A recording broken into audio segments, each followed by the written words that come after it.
Sorry ভাই, কুরবানি করার জন্য কিছুক্ষণ পরে কুরবানি হবে। দেখলেন মনটা কত খারাপ, তাই এত বড় সুবিধা কত কষ্ট। কিছুক্ষণ পরেই মারা যাবে। কথা কও না কিছু ভাই, এমনি এমনি দিলে হবো ভাই? ইউটিউব ভিডিও করতেছি।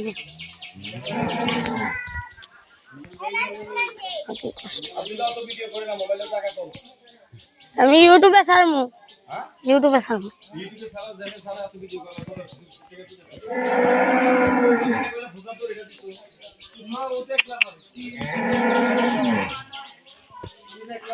ডিশ মারবো না, জান পান বুঝবো।